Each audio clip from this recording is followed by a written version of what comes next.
I've been watching the Winter Olympics, along with many people. I watched Alysa Liu in the freestyle where she won gold for the United States, and I started hearing more and more about her story, and it's fantastic. Even though I don't follow skating at all and haven't really paid attention to the Olympics much up to this point, I couldn't help but get sucked into the story. She's been skating professionally since she was like 5 or something, ungodly young, and then retired at 13, quit the skating world forever, potentially ruins her career at this point, and then returns 2.5 years later. And now at 17, she's won the gold. She's won the gold for the United States, one of the highest honors you can. And I can see why people are drawn into this story. Every time I dip my toes into the skating world, it feels like there's an infinite factory somewhere tossing out attractive and depressingly hardworking skaters to compete on the world stage and then disappear forever, at least from my point of view. And for Lou as well, she's a character. She has personality and she wears it on her sleeve. She's not, this super refined, glass figure that we've kind of been trained and come to find most of the time in the skating world. She actually looks like she's having fun.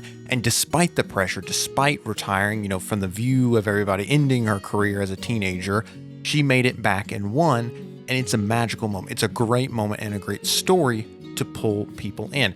And what this reminded me of specifically is there's a moment in Guy Gavriel Kay's book, A Brightness Long Ago, and this moment linked to that completely. And it might seem like a stretch, but in a few minutes, you'll see where I'm going. So hang tight.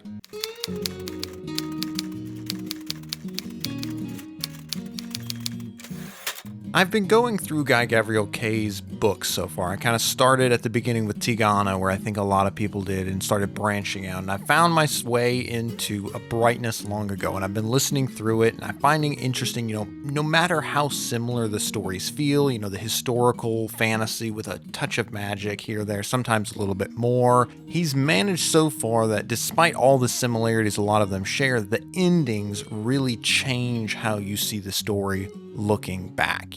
With A Song for Arbonne, this is a romantic story, an Arthurian story filled with legends, great heroes, evil villains, long lost love, and the tragedy of life in a backdrop of music and poetry and dandy chivalric knights who also happen to, be some of the greatest warriors in the land. And then, for Sailing to Sarantium and Lord of Emperors, you had the point of view of a master artisan, a mosaicist, watching the kingdom rise and fall and change forever. A character who is more of a sideshow to the main story rather than inside the main story itself. Rather than being one of the major players, they're kind of a supporting player. But nonetheless, his own story, and I loved it. And there's this feeling of mourning that shapes that story completely. It changes everything, especially when you get to the end and you see where the characters wind up. That changes how you see the story from the beginning. You see how this builds, and it's this tragic story because, in the beginning we learn he's watched his wife and 2 daughters die of a plague that he couldn't do anything about, and now he's trying to rebuild his life. And there's this mournful sorrow that just is throughout the entire duology. And now we're getting to a different story in A Brightness Long Ago, and it's a story told from the point of view of Guadagno Cera, an older man who's reflecting on the adventures and, stories of his youth, where he encountered 2 very powerful and very dangerous figures, Falcocino de Corsi and his rival Teobaldo Monticola. And these 2 great men are just these mercenary captains, incredibly intelligent, very deadly, who are just going after each other and trying to build their own way in the world. They're moving all these pieces around, and the story really reinforces this idea of, there is no really clear good people, but it's different from the Game of Thrones where everyone's, the cynicism and viciousness. It's like there is still a code of honor despite the fact, that these men are using these tools to go after each other. And particularly with the story where we run into it, kind of introduce Guadagno running into the first of these figures, Falcocino's niece, a girl named Adria Ripoli. She's helping with an assassination set up by her uncle, of course, Falco. And Guadagno he's in the service of the Lord that she's come to assassinate, who's actually a pretty terrible person, and he helps her. He ends up turning, against his, liege lord, and helps her in the assassination attempt, saves her life, helps her escape.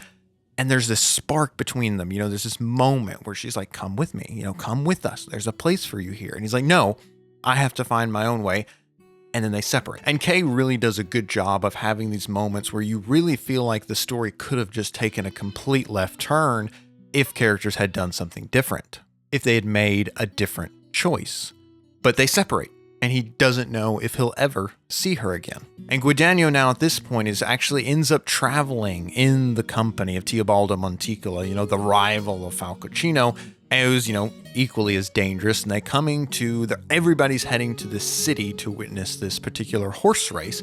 And what's strange about this horse race is that instead of the best horses and the most capable riders, both the riders and horses are drawn by lottery. It's random and done to ensure that none of the factions, each of these different sections of the city, each of these factions are backing their own rider and their own horse. And the goal and the idea is at least that nobody has an advantage. It's this race of mediocrity, but everyone's mediocre together. So they're trying to, push and push and push to see who can win. And despite all that, despite all the attempts, to keep everything random and by lottery, Falco has arranged for his niece, Adria, the girl who, at 16, 17 went and assassinated this evil lord, has now come. He's arranged for her to be chosen as a rider.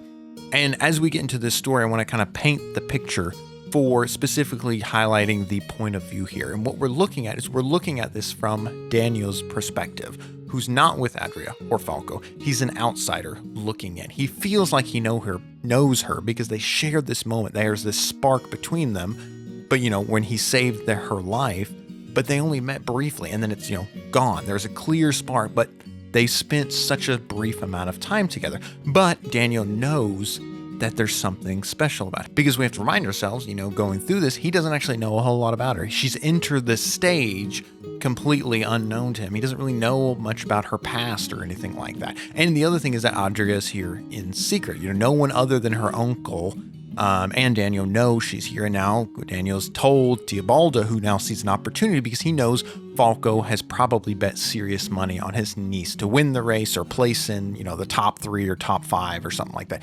Something is going on because not only has she been chosen to run, she's been chosen for like the worst faction. So basically the odds are going to be stacked against them, which means if you bet a lot amount of money and she does well, despite the odds, they could win a lot of money. And so Teobaldo has an idea of what's going on, and he plans to profit off of the back of his rival Falco. And Falco's here to make money off of everybody in order to fund his wars and in order to fund this rivalry where they're going at each other.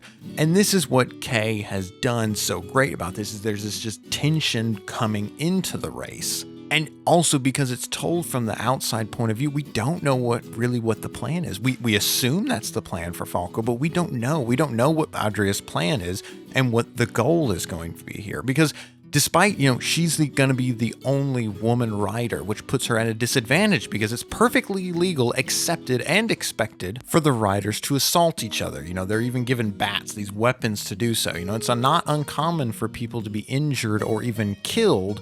And what's more, there are other powerful individuals making bets on the winner of the race as well. Turns out there's another rider who's very experienced who's actually won this race that was randomly selected, as you can imagine. May surprise, there's actually more skullduggery other than Falco's here at play. And this excitement keeps building and building and building and building for the race because we're following Guadagno's point of view, and we have this, secret knowledge that there's something about her that we want to believe in, that we want to believe and see what she does, because she's this figure, she's a young, dashing, daring girl, and we know there's so much more than meets the eye, and he's helped her, he has this in, and he's done this, and he has this secret knowledge that something has got to be at play. And so we're watching and waiting alongside thousands of others in this story to see what's going to happen. And the race starts. And if you've read Sailing to Sarantium, you know how good Kay is at horse races. In Sarantium, there's this chariot race, several in fact. And the amazing thing, the part that always impresses me is I'm not really a sports person. I've played sports, but I haven't been drawn to watch them, which is why I'm impressed when someone can introduce a new sport, a new action, chariot racing, for example,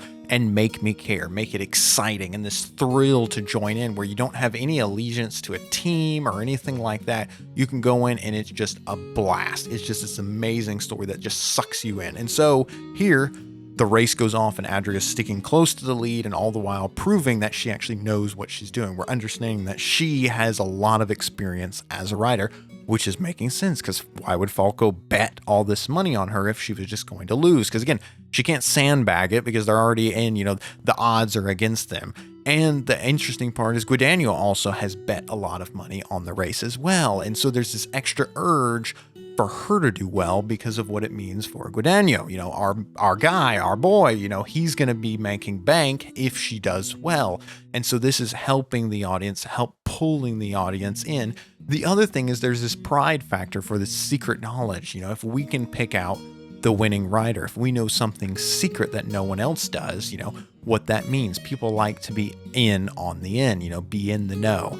And here we go, you have Adrian, another rider drawing, you're going round and round, and the other rider is this man with the incredibly experienced rider. He's won it multiple times, and he knows what he's doing. He knows the racetrack, and in particular, there's a curve coming up.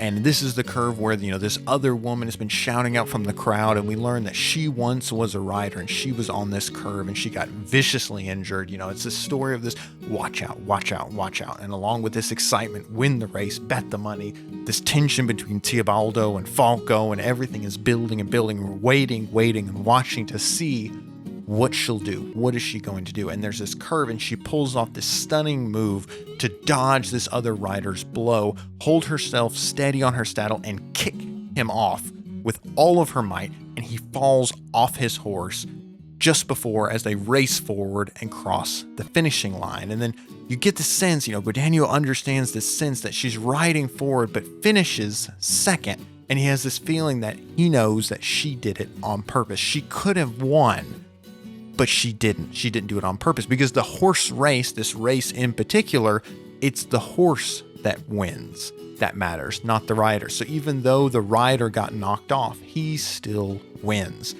She finishes second, winning Guadagno a lot of money. And because the race would mean, you understand this backstory, this race would mean this immortality. She couldn't disappear. She's not supposed to be here. She's the daughter of a nobleman. She has, she wants this other life for her, and she can now fade into obscurity. And we have this secret story that we've been witness to.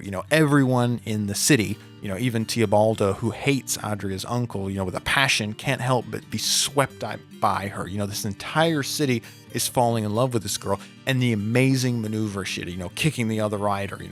A lot of people are thinking, if only she had won the race, only then she would have been immortal. But it's this amazing story where you see this girl come up, despite the odds, just sweep everything away, sweep them off their feet, and win. And you just can't help but root for them. And it's this amazing sequence in the story. And like Liu, it takes advantage of this outside point of view. She comes into our lives like a shooting star. We're an audience member, and she appears one day, dazzling the world, and then vanishes. And think of this point of view and think of what's required to make that work. We don't see the hard work, the long days, the long nights, the nerves, the training, years and years of training, suffering, sacrifices that either both of these characters would have had to make. Think of how different the story would have been if we saw it from Alysa Liu's perspective. We would, if I had followed her every step of the way, it would have not to say worse, it would have been different. And what was required for this one is that just come in like a shooting star, and there's this amazing moment, this flash of brilliance, and then they fade away. And it almost creates this larger than life, almost mythical, experience. And then it's gone. And this is the exact same way for how it is for Adria Ripoli. And it's one of those where I highly recommend reading A Brightless Long Ago. It has this different tone. Each of his stories have this completely different tone. A Song for Arpon is probably my favorite so far. And it has this romantic, capital R, romantic story about this high ideals of love and chivalry, and it's just this wonderful, but it also feels so different compared to Sailing to Sarantium and Lord of Emperors, which has this sorrowful, mournful tale to it. And for this one, for A Brightness Long Ago, it has this strong, melancholy tone for it. And after finishing it, I was in this daze. Stories can do that, where you understand this story, all these adventures, all the things that could have been, all these wonderful life decisions that happened, and all these terrible things that could have happened, and vice versa. And we're looking back with this story of just the weight of life. We're looking back as an old man, and there's this sense of how fleeting life is and how quickly we make choices and how choices are made to us. we're presented with choice, and we have to live forever with the results. You know, how strange life can be and how you can be swept away by actions and emotions you can't fully understand. So I highly recommend it. But anyway, let me know down below. Let me know if you had a similar feeling with Alysa Liu, you know, with this, or familiarity with A Brightness Long Ago. So I'd love to hear from you guys. Without further ado, I'm Jeff Cassidy, and this is Fiction Applied, and I will see you in the next.